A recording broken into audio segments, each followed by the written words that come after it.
All right, let's talk about a team that I've been highly critical of so far this year. And highly critical, I think, for a good reason. I am not going to apologize for being highly critical of teams, highly critical of players, highly critical of coaches. That ain't me. If you're looking for apologies, go somewhere else. I'm sorry. That's just how I am. I'm not going to apologize for having a sports opinion. If I attack someone personally, of course, I'll apologize. But it's sports.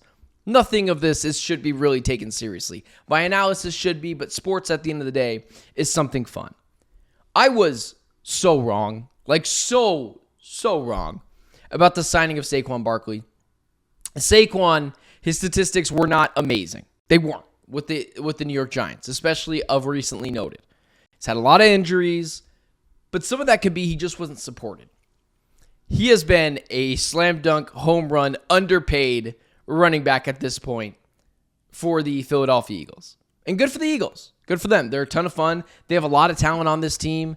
Nick Sirianni, I think, is like 6 or 7-0 since he shaved his head, which is the weirdest statistic of the NFL season, but we have one of those each and every year. There's an argument right now with the Philadelphia Eagles about Saquon Barkley that we'll get to in just a second. But I want to talk about this first. I want to get to this. There's a lot of talk, and there's a lot of people falling in love with the Philadelphia Eagles. A lot of people penciling them in to the conference championship game. And who can blame them? The offense has a lot of talent. Devonta Smith, if I'm not even mistaken, did not play in this game. A.J. Brown, though, guys like Dallas Goedert, Jalen Hurts is a B-plus quarterback. Saquon Barkley, defensively, drafted well this year. Credit to the GM, Howie Roseman. The defense, they've got a couple of those white guys back there that everyone's humming about because it's kind of fun that we have those guys for the first time pretty much ever. But this team's got talent everywhere. The defense, led by Vic Fangio, is really starting to come together. A lot of talent on that side of the ball, too. Special teams is pretty good. And everyone has pretty much penciled them in. And it seems like everyone has forgotten about the what I think is the main course at times. So at this point, because of the talent, because of the defense stepping into their own, because of Vic Fangio, because of Saquon Barkley, how awesome he's been, because of Jalen Hurts, because of A.J. Brown, everyone is pretty much penciling this team in to the NFC Conference Championship game against the Detroit Lions. And by the way, if they played that game, I'd take the Detroit Lions all day long. And here's why. Everyone is forgetting about the head coach. I think middle-of-the-road head coaches can win Super Bowls. And I think Nick Sirianni is somewhere between a lower-end to middle-end head coach. I wouldn't even put him into the B-plus tier of head coaches. He is too erratic. He's too off his rocker. And I think when things start to go sideways, he doesn't know how to react. This team will not win a Super Bowl. I had briefly mentioned before they wouldn't even make the playoffs. That's clearly wrong at this point. Got to admit when you're wrong. They're 9-2. I was overboard, but the Nick Sirianni arguing with the fan base was just so mind-boggling. I cannot believe that just was gone, and he sat at the podium with his kid to avoid criticism. All of it, I just couldn't do. But I overreacted. The Philadelphia Eagles are not true Super Bowl contenders because of their head coach.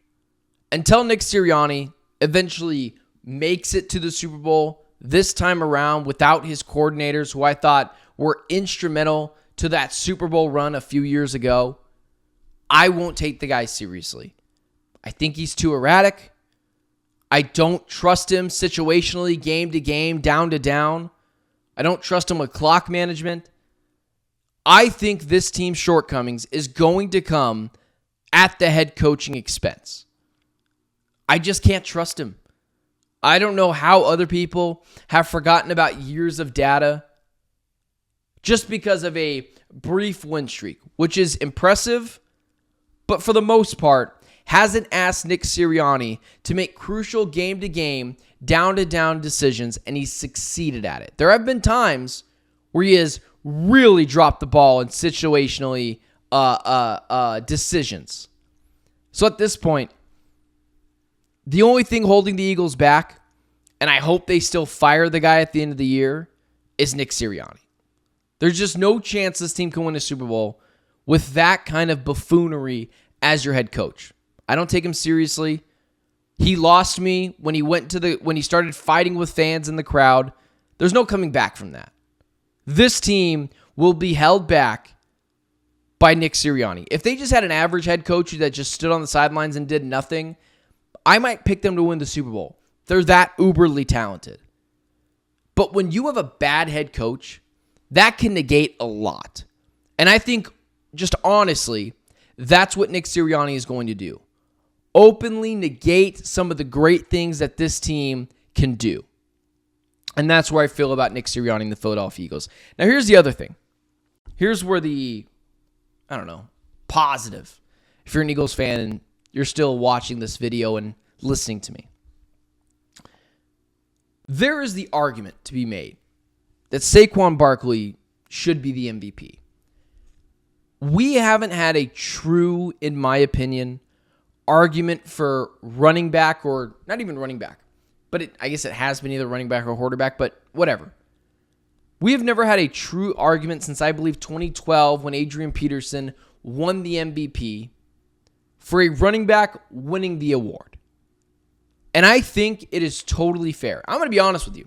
If I had a ballot for MVP, I would still give Josh Allen the award. It's long overdue. He is carrying that organization. And if you want to go by valuable or most outstanding, I think Josh Allen is the better player, and he's far more valuable to Saquon Barkley than Saquon Barkley is the Philadelphia Eagles. I just think that that's the case. He's more valuable for the Bills than Saquon Barkley is to the Philadelphia Eagles, and I think he's just a better talent. But if you want to argue that Saquon Barkley is the MVP, I'm not going to give you a hard time for it. Saquon is carrying this team. Despite the buffoonery at head coach, and despite a defense that has been sketchy at times but has gotten a lot better, he has been the consistent engine that could for this team. 255 yards, 2 touchdowns last night through 11 games of the regular season. He's first in carries, he's first in yards, fourth in touchdowns, and is a home run just waiting to happen on down-to-down plays. This guy just makes big plays happen. If you wanted to have the argument that he is the MVP, I get it. Because it's hard even for me, who will continue to argue that Josh Allen is the MVP, and I won't waver from that, barring a complete meltdown of Josh Allen late in the season. But we have seen what the Philadelphia Eagles look like without Saquon Barkley. That was last year. And they were an unmitigated mess in the second half of the season. Saquon Barkley is the player that it doesn't matter what situation he's in, home or away, down or up in a game, he will continuously be the consistent player that puts this team over the top. And he has done that. I think it was 22 carries last night for 255 yards is absurd. 26 carries, 255 yards, 2 touchdowns, and a long of 72 yards for a touchdown. If you took away those 72 yards, like you just want to say, oh, he's a home run hitter, 72 yards. Like, first off, home runs still count in football, but if you want to take that away, still has well over 100 yards. He wasn't a one long touchdown merchant against the Los Angeles Rams. He has consistently elevated this team.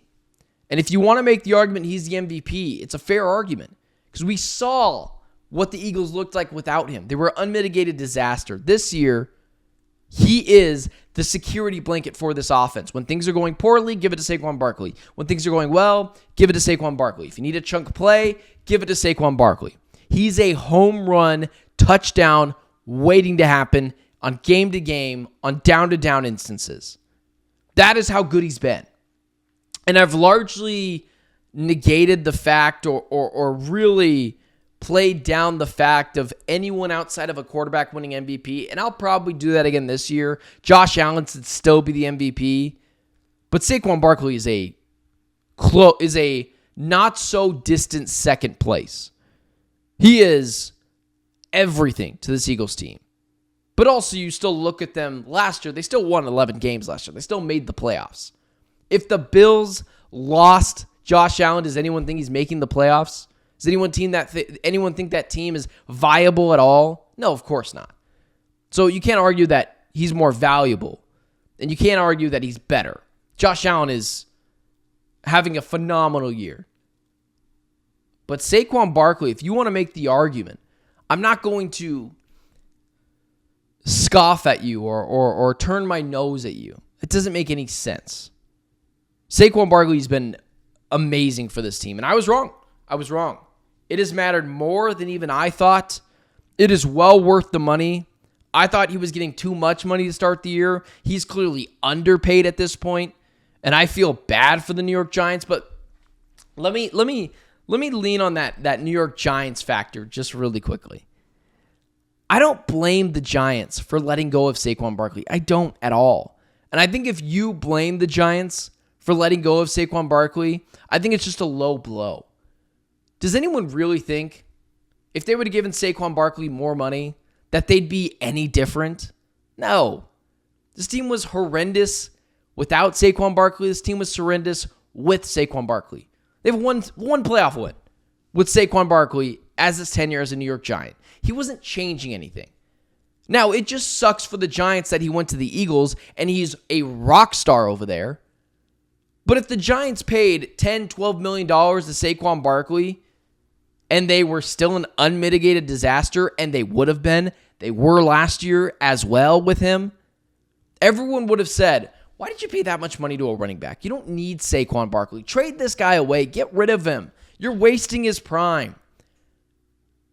Everyone is just kind of pointing and laughing at the Giants because it is kind of funny, and he did go to the team's rival. But Saquon Barkley leaving the New York Giants was not an awful thing. Guys, at the end of the day, it is a running back, and you can find running backs anywhere. In the draft, on free agency, heck, Joe Mixon was a free agent this year. Saquon Barkley was a free agent this year. James Conner for the Cardinals could have been swooped up by any team, but wasn't. You can find a running back anywhere. I think it is really unfair to go after the Giants for letting go of a running back. They got unlucky. He went to a division rival, and now it's kind of in their face a little bit. But it wasn't saving them. It wasn't helping their team. It wasn't fixing them. They win the same amount of games this year with Saquon Barkley on their team. Maybe they add one more. Maybe they add two more. But even if that happened, then they ruined their draft positioning. Saquon Barkley made no sense on the New York Giants. They were a trailer park home with a Lamborghini. They were in debt, and they needed to sell the Lambo. It was the smart decision. It just sucks that he went to the Philadelphia Eagles. So there's my brief defense of the New York Giants' incompetency, where I just feel like any other team, if they got rid of a running back, we'd be incredibly fine with it.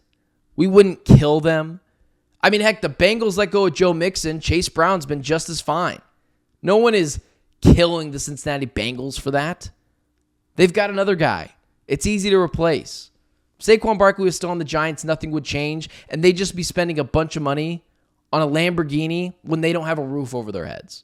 It would have been money not well spent. But that's how I feel. I just don't think it's fair to go after the Giants.